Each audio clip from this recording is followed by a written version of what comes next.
Hey, Scott here from Next Level Cinema with Andrew Paul.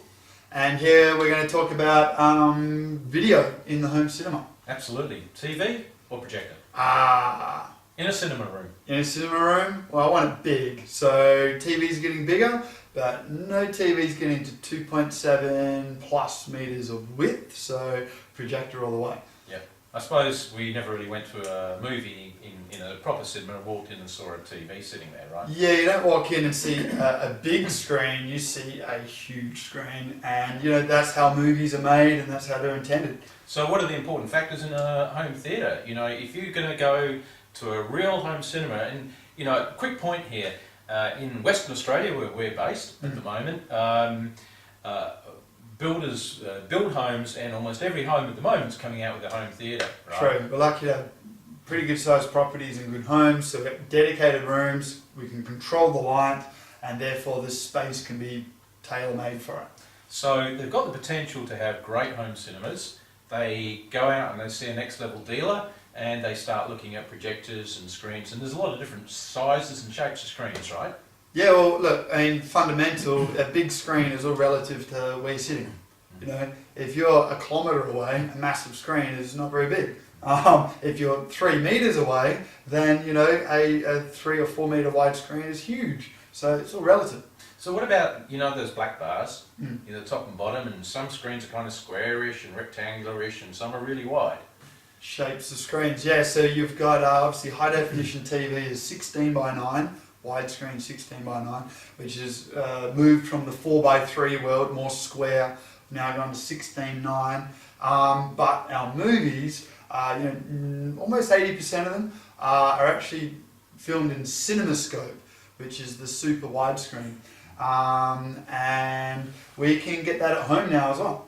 Some people might have heard the word anamorphic, big word. Yeah. What does that mean? Anamorphic is really the lens system that was used to capture the video super wide, and when we were still using at the commercial cinemas anyway, film projection, they would actually, because the film wasn't super wide, it was more square, and then of course you have to project back through the anamorphic lens to get the super wide screen for the movie. So is that why we get the black bars on the TV? Because I mean, you know, you see people going to shops, they buy the TVs and then they put on their Blu-ray, and lo and behold, you've got those black bars. Well, exactly. The other option is that you chop off the picture. So if you've got a 16 by 9 widescreen television, then you want to watch a cinematic movie that was made in CinemaScope.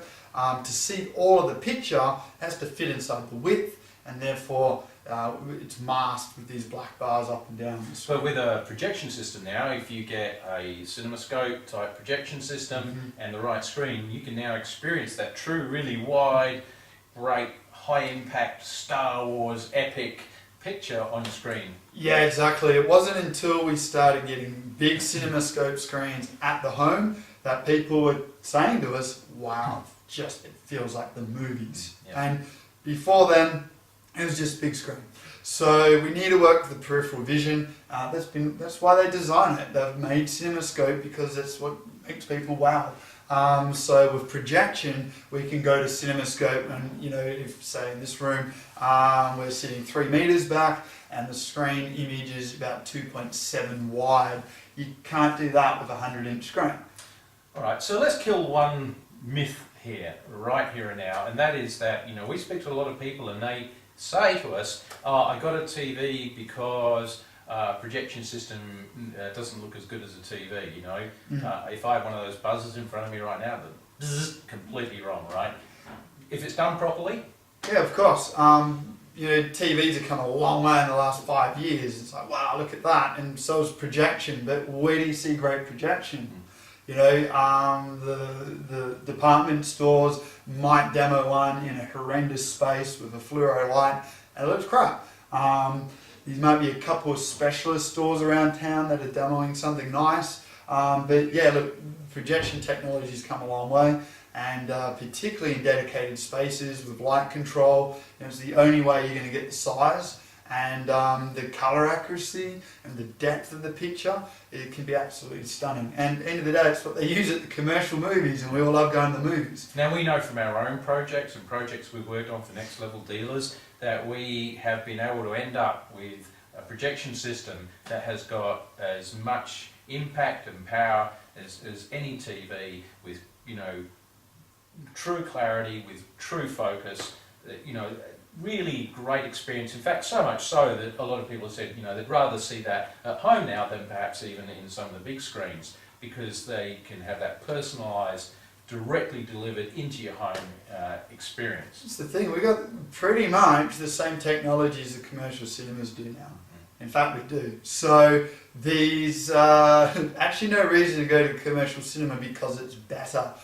For a long time we were trying to chase the commercial cinema experience. Now we've caught up. Yeah, if you've got a home cinema and it doesn't feel better than going to Hoyts or as at least close to IMAX, then you haven't done it properly. Yeah, no, totally agree. So if we look at some of the key points, if people are going to start looking at a home theatre, or if they want to assess their own home theatre, what are the things that they have to consider in getting cinema right with a projection system? Well, first of all, determining the seats and number of seats, and really your preference of screen size. If you're the person that sits towards the front of the cinema, you've got to go really big. If you're the sort of person that sits right at the back, then it's going to be a little bit more, you know, medium size in comparison. Probably still bigger than a TV still. Okay, so we've got several elements. You've got the projector. You may or may not have a lens system. You will have a screen of some sort. Obviously there's different size shapes and even, you know, fixed screens and drop down screens and all sorts of things there. And CinemaScope, which means super wide screen, which projection can do, and that's why projection's the winner. So talk to a next level dealer about, you know, projection systems, get the right advice, and get something that's really going to knock your socks off. Well, we put it back to saying, if you're serious about movies, then you'll jump on board the projection thing too. Excellent. Thank you for joining us.